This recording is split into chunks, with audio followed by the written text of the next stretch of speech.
We have some roaming mics there as well, so if you put up your hand, you can ask a question. We have a discussion for a number of minutes, okay?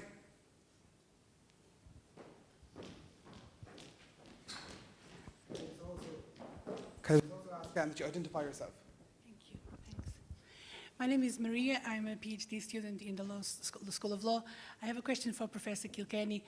Keeping in mind the recommendations of the task force group on direct provision in relation to the closure of direct provision, do you have any thoughts or comments in relation to the situation of children in direct provision at this stage? Thank you. No, other than to say, and I think I probably didn't get to it in my presentation, other than to say that for me it is one of the manifestations of, one of the examples of how little priority are afforded to the rights of children, particularly at the margins, and the failure to address very substantial issues. I don't think it's any more complicated than that. It's a matter of political priority in addressing those issues. And I think there are clearly other issues. I didn't mention homelessness, but those really fundamental, basic issues bring us right back to the concerns that were dominant at 100 years ago and indicate very little progress, in fact.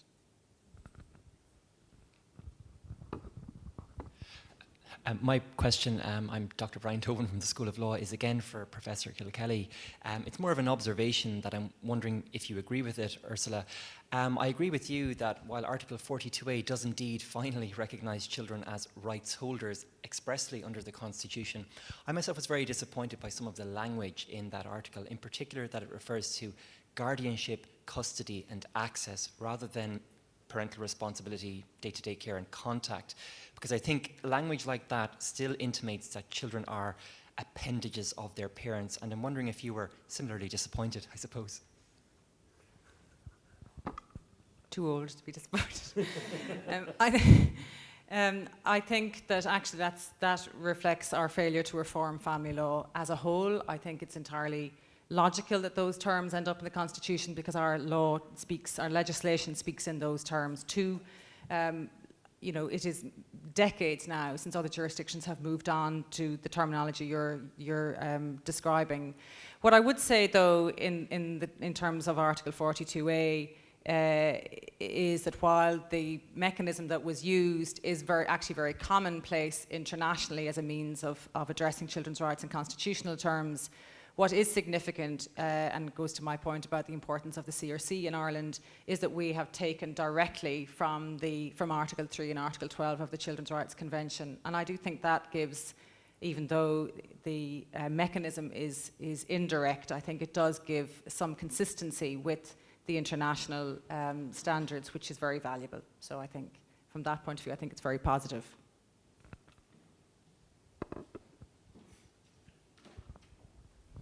Hi, I have a question for Dermot Walsh. We're dealing with the question of whether the new Garda Authority under the proposed legislation will kind of make the new Garda Authority something of a charade or a cheerleader for the government. An important question I have. Well, first of all, I'd like to say that when something like the Garda Authority makes a recommendation, there are actually sound democratic reasons why such a recommendation should be subjected to a ministerial veto, because the minister has been elected by the public and is politically accountable. However, it's very important that it would be what I call a transparent veto, not a backroom veto. And a transparent veto wouldn't mean that that the recommendation would have to be published, and that the minister would then have to make the veto within a specified amount of time, and ideally would have to publish reasons for such a veto. If it's a backroom veto, it really is a charade. And I did notice that in the Legal Services Regulation Authority Bill, the provision was essentially for a backroom veto of the LSRA by the Minister for Justice. So my question is, for you, does the legislation provide a backroom veto or a transparent veto? It doesn't actually talk in those sort of terms. I mean, my real concern of the arrangements with respect to the relationship between the authority and the minister isn't so much that the authority is going to take a decision or adopt a position and try to have that reflected in policing, and then subsequently be overridden by the minister. I don't think that scenario is likely to arise in public, or at least not likely to arise frequently in public. I think that the real problem with the arrangements, the way they have been designed, is that the authority is always going to be conscious of the fact that it is in a subordinate position to the minister, and therefore it's going to tailor its engagement with the commissioner and its engagement with senior officers in a manner that doesn't upset its relationship with the minister, or doesn't put itself into conflict with the minister. Bearing in mind all the time that ultimately the members of the authority are ultimately appointed by the government, and the way the legislation is set up, when the members are appointed, their term of office can be renewed at least once, well only once, and the renewal, of course, is in the hands of the government. So I fear what you're looking at here is ultimately a process not much different to what it is at the minute, whereby most of the policing decisions and most of the policing influence is done behind the scenes between minister and commissioner. But you're being led. You're being given the lie. The impression is being conveyed that in fact the minister is distant from policing, and that the real relationship is between the police authority and the commissioner. And I think that's false. I think that's given the minister even greater cover than that she currently has with respect to the real input or influence that she has on policing. And I think that's a backward step. And it would be much better if it was either or. You have a clear ministerial control over policing, or clear Garda police authority control over policing. Okay, and next question then, please.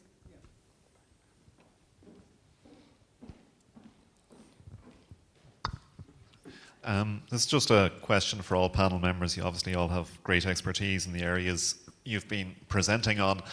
So I'm just wondering for your judgment or your best sense as to whether Irish independence has led to any improvement in the 4 areas.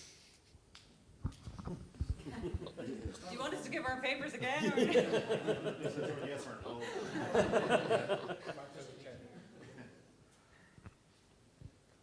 He improved it, what did you say? In areas. Oh, I see, yeah. I'm glad I picked a specific My paper tried to make 2 points, clearly not very well though, which was, one was that I think, yes, you can see in socioeconomic terms, and yes, there clearly has been improvement. The question, I suppose, is whether that would have happened anyway. And for me, then the second part was to try to trace what we can see as a transition away from the welfare paternalistic approach to children and children as recipients of charity, to one which is more fundamentally in line with the rights-based approach. And yes, we can certainly see in the last couple of decades very slow progress in that direction. So I think the short answer is yes. So maybe sorry to be here, but do you think that was because of Irish independence? So maybe, sorry, my question is more because of Irish independence, or would it have happened anyway, do you think?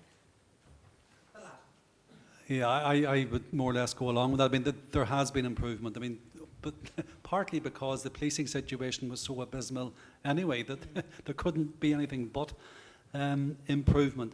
But I would join very much with what Conor was saying with respect to the jury, and that is, it's hugely disappointing that we didn't take the opportunity to make more radical change in our policing structures, and give a more, to my mind anyway, a sounder democratic base and public participation base in our policing arrangements than what we actually did over the past 100 years. Well, I suppose insofar as independence produced a political environment and a legal environment in which we were able to enact a constitution, eventually the 1937 constitution, which had, if you like, extraordinarily broad but very effective provisions in it, like the right to trial in due course of law in Article 38.1. Indeed, trial by jury, whether it's an imperative or a right in Article 38.5, the right to equality, the elaboration of unspecified rights since the early 1960s and so on, there's no doubt in the world that they have had a very, very significant and very beneficial influence on the rights of detained persons, the rights of suspects, the rights of defendants, and indeed to some extent the rights of offenders in this country. And they have certainly, well, I mean, this is obviously a very trite statement, but of course that has put a very distinct curb on, if you like, parliamentary sovereignty and executive sovereignty. So that I think that is probably the single most important development in the criminal justice environment from the perspective, the aspects that I'm looking at, is that kind of constitutional constraint on the exercise of state powers. I maintain the disappointment that I stated in my paper. Actually, I'll stand up, seeing as I can't be seen on this side. Things are obviously much better today in jury trials. The standby power is gone, jury packing is gone, the exclusion of women is gone, and so on. So all of those improvements have occurred. Independence didn't bring about those improvements, which I think is the precise question you're asking. We wasted the opportunity. We could have got rid of all of those in the 1920s. I suspect a lot of the reason that we didn't has to do with the circumstances of the birth of the state. A very unstable situation, very violent situation. We went straight into a civil war, which necessitated certain responses, at least from the perspective of the governing authorities. If there's an upside, I think it's that independence that it still gave us the opportunity to make the changes that we subsequently made without reference to anybody else. So I think that there is that upside, but a lot of the opportunity that we had was wasted in the 1920s. The Irish Republican Brotherhood, they want the sovereign Dáil Éireann government that was established by the will of all the people on the 21st of January 1919 to be the sovereign government of the state, the Sovereign Republic of Éire. And on the other point, Dáil Éireann has never sat in Leinster House. It is the Royal Dáil and the Royal Oireachtas that sits in Leinster House. And the other point is that the Garda Síochána's first day on duty was on the 21st of January 1919 in the Mansion House, and they carry the sovereign seals, 7 strings IV, Irish Volunteers, Ógla na hÉireann, and the Defence Forces are 8 strings IV. They carry it on their buttons, and that's where your sovereignty comes from. The sovereign seal, 12 strings, Anno Domini. It's 2016 at the moment. Thank you. Does anybody have a question then? Question? Hi, it's just a short question for Professor Kilkelly as well. My name is Lindsay Mars and I'm Director of the BA Connect with Children's Studies here in the University.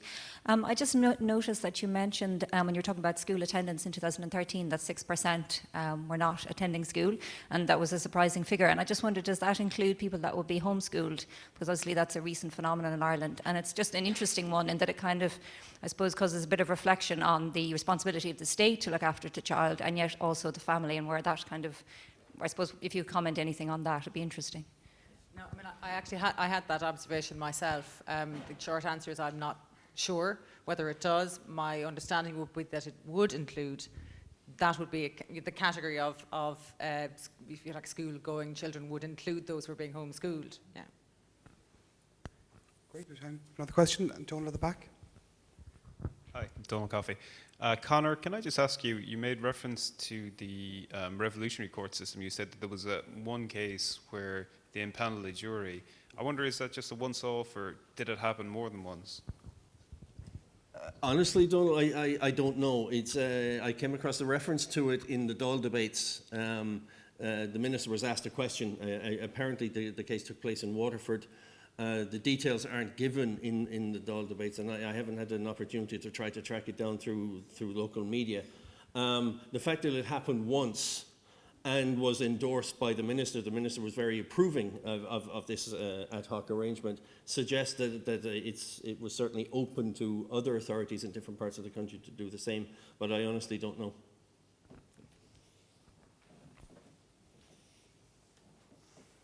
final question before we break for tea and coffee? I have a follow-up question, but I would refer to anyone who has a first-time question. Okay. If nobody has your first-time questions, you can proceed. The microphone's behind you.